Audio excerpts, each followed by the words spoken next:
So when going and factoring this one, the very first thing we do is we look to see what we can divide out of every single term, see if there's anything we can factor out that way. And yes, there is in this case. If I look at all of the numbers, the 4, 24, and 64, we can pull a 4 out, right? So we're going to pull the 4 out of every single term there. And then there is something else we can pull out, right? There's x's in every term. How many x's can I pull out of every term? Yep, 5 of them. So that's going to be pulling out 4x to the 5th. And then I divide every single term by that. So the 4 divided by 4 in the first becomes a 1. The x to the 7th divided by x to the 5th is x squared. And then I'm going to keep doing that. So then this becomes a 6x and then minus 16. All right, now at this point, there is a possibility that I can factor it further, because you'll notice here that this is a quadratic. And anytime it's a quadratic, yes, we continue forward and we look to see, can I turn it into the 2 separate sets of parentheses within? And I know I can if there are 2 numbers that add to 6 and multiply to negative 16. Is there such a pair of numbers? Yep. It is a 2 and an 8. Now, how do I know between those two? I know one of them's got to be positive, one of them's got to be negative because I'm multiplying to a negative. How do I know which one's going to be the negative or which one's going to be the positive? Yeah, whichever number is bigger, that'll basically carry the sign when we add them. And so the 8 then would have to be positive. Oops, we want to stick with the blue there. And then the 2 then would be our negative. All right, and then this is our final solution that cannot be factored any further than that, so we're done now. We're going to be doing a couple systems problems again today, following up with our 3x3s work that we did yesterday, starting with this one. So write this down, and again, be neat as you write it down. The more you can line it up vertically, the better off you're going to be.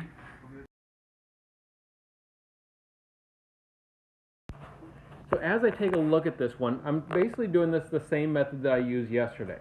Except yesterday it was a little bit easier to do the first step, which is just to decide which variable do we want to try to eliminate twice. But yesterday we would have one of them where, like, as I looked down the line, I'd be able to see that they all were the same, just some were positive and one were negative. I don't have that in this case. So really, you can choose any variable you want to, but kind of thinking ahead, thinking about what we'd multiply by. For me, I'm just going to go ahead and make an arbitrary choice here. I'm going to make the z's eliminate. So that's going to be kind of my strategy that I decided to use on this one. If you're looking at it and you think, well, I'd rather make the y's eliminate or something like that, that's fine. You'll still be able to get to the same answer. But for our purposes for this first one, let's do it with the z's. All right, so for making the z's eliminate, I'm going to try to make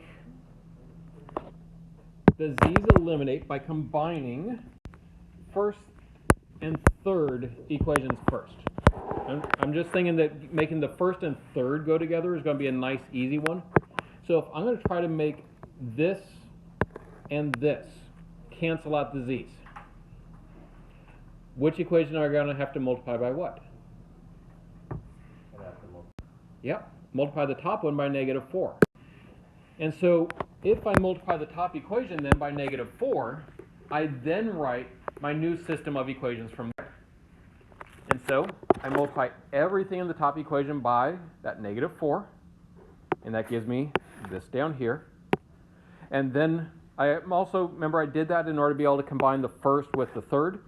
So then I wrote the third as well down here. So I'm just taking both of those equations and writing them down below.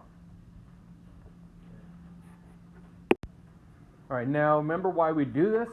We do that so that I can then go ahead and add the two equations together. So when I add them up, I end up with 33x plus 2y equals 58. I successfully eliminated the z. But remember what we saw yesterday is we have to do that again. We got to make another equation that just has the x and y in it, no more z. So, looking up, I now need to pick another pair of equations. I liked the first time using the 2 and the 8 because I could just multiply one of the equations by something and be able to get them the same. But in this case, there's nothing else I can do with the 3 because I'm going to have to use the 3 here. They would let me just multiply one of them. And so I think I'll go ahead and just stick with kind of the small numbers there. I'm going to combine equations 1 and 2 this time. And so we start planning that. I need to make the z's eliminate. Well, I can make both the 2 and the 3 into 6's. So I'm going to make them both into 6's. It's just that one of them will have to be a positive, one of them will have to be a negative. And so I'm going to go ahead and just make the top one my negative multiplication. I'm going to multiply the top equation by -3 and the second equation by 2. And of course, when I do that multiplication, I'm going to write that down here as a new system where I've done that multiplication.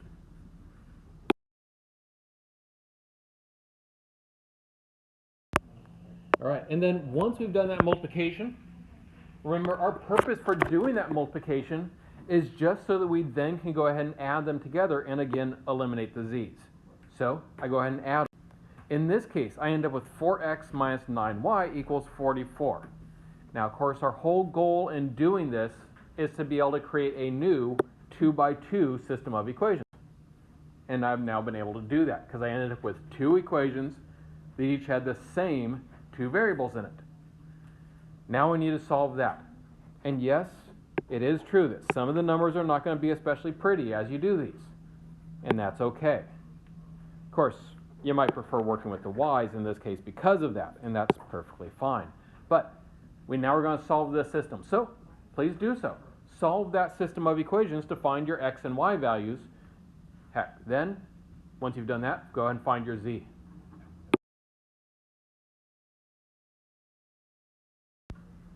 Now for me, I'm going to go ahead and make those y's eliminate. So you notice I'm going to be multiplying the top equation by 9 and the second equation by 2.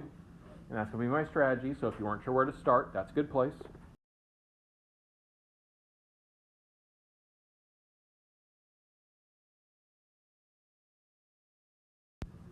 All right, now that we have our x value, we can now find our y value. And I know specifically that I can find the y next because I have these equations up here that are just in terms of x and y. And so I'm going to want to do the x, plug that into the x in that equation. And by the way, you could have used any of these equations that have both just x and y in them, but I like to use the one with maybe the smaller numbers in it, maybe less prone for mistakes that way. And so I'm going to plug that x equals 2 into there, and I find that y equals -4.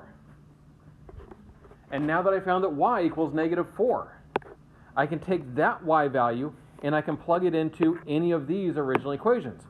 Along with the x value that I just found, I can plug that in as well. And again, you could choose any of those 3 original equations. I went ahead and plugged it into the first one, just because there was nothing about the others that told me that I should use those instead. And we find that z equals -7. Now that I found all 3 variables, I'm done. That's your final answer, and that's what we're going for.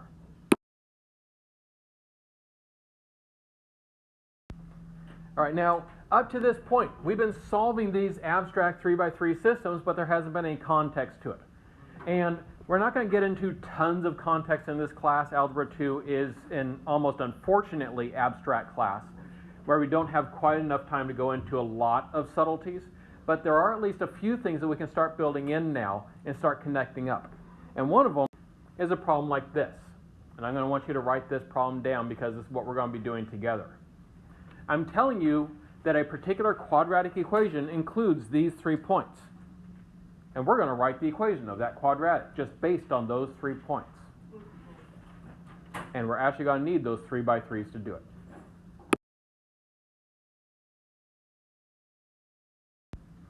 Now, as you look at this problem up here, there's one word that we've been using a lot but haven't formally defined. A quadratic. We've talked a lot about quadratics, especially in the context of factoring. Like the very first problem that we did earlier today, I was using that word again, quadratic. We saw that it was an x squared.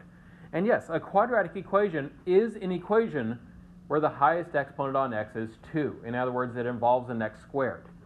But we can get a little bit more detailed with it, and that's going to help us with this and give a little preview of our next unit that we're going to go into. This is more the formal definition of a quadratic equation, and most important to us today is actually going to be this, the standard form of a quadratic. So please add this into your notes there because we're going to need it in order to do this problem.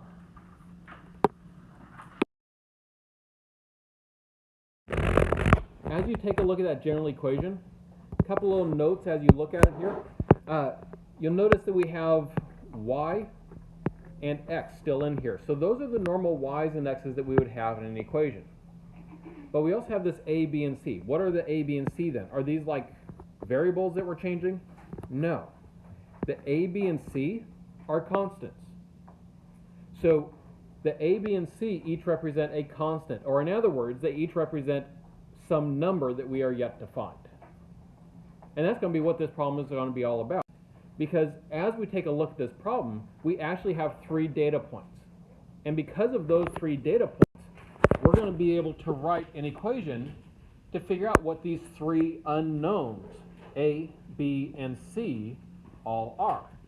And I can do that by taking each of those points and plugging them into that quadratic equation. So for instance, for our first one here, I'm going to do y equals. Let's go ahead and just use for this first one, let's use this first point, the 1, negative 2. So what's the y value in that point? Negative 2. So I'm going to do negative 2 equals, now remember, I don't know what a is yet. So a is just going to stay in a. That's what I'm going to be trying to find through this process. Next up is the x squared. What's my x value in this point? 1. So I'm going to do 1 squared. Plus bx. I still don't know what b is, but I do know what x is. It's still 1. Plus c. Because I still don't know what c is. Those are what we're going to be finding. We're going to be trying to figure out what a, b, and c all equal. And so I can set up then an equation involving my 3 variables. Now to practice and make sure you got this idea down, go ahead and now do it also, for the second point and the third point as well. Go ahead and set up what those other 2 would look like. So we end up with 3 basic equations that then we'll work on simplifying together. All right, so when you plug in those other 2 points, this is what we end up looking at. We end up with our 2 other equations. And now we're going to simplify each of those. So as I go through and start simplifying them, like for this first one here, the negative 2 is just going to stay in negative 2. And it equals a times 1 squared. Now let's get really specific here. What's being squared here? In this, what is being squared? Is it the 1 or is it a and 1? It is only the 1. This is actually a point that a lot of people get confused at some point, and I want to make sure that you don't get confused about it. It's only the 1 being squared. And of course, 1 squared is 1, and 1 times a is just going to be a. So that's all that works out to be, is just a. And then plus b times 1, well, that's just b. And then plus c, there was nothing there to change it. We can do the same thing with the other ones as well. So like for the second, negative 5 equals, what number is going to be in front of the a? 4a. And then plus 2b plus c. Repeat with that last one. Go ahead and simplify that one. All right, and so we simplify them all down, and this is where we end up. Notice, we've now ended up with 3 tidy little equations, each of which involves our 3 unknowns. Or in other words, we have a 3 by 3 system of equations. So our 3 by 3s now allow us to solve this. So now that we've gotten to this point, we can solve the system. So please do so. Please find the values of a, b, and c here.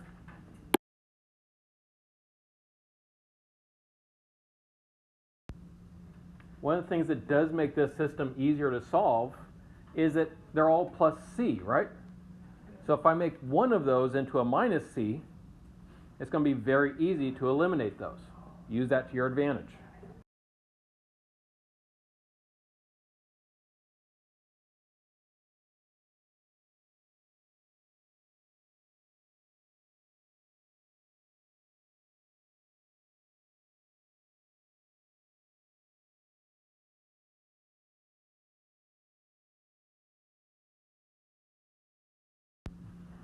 So once we've gotten our two equations, our 2 by 2 system here, two equations with the exact same two variables, I then can go ahead and look at solving that out. Now, as I look to solve just this system now, I again start the same way I always do. I look to see which variable do I want to eliminate, which one will seem like it's going to be easier, and I think it's going to be easier to make the b's eliminate. So I'm going to be multiplying that top equation by -2.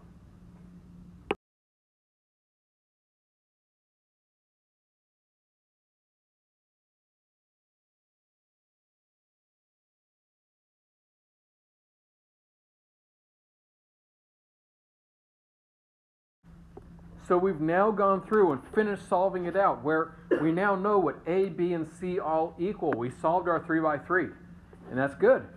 This is what we were going for all along. But we're not yet done with the problem, because remember the problem up here said that we needed to write the equation, the quadratic equation. And so I'm going to take those A, B, and C values that I found, and I just plug them now into that general quadratic equation. Just where I started by plugging in the x and y, so I could find A, B, and C. Now that I know A, B, and C, x and y stay x and y. So it'll still be a y equals, and then I just take the A value from up here, and I plug that in, so it's going to be 2x squared. Then I do minus the 9x plus the 5. That then is our final answer. That is what we are working toward.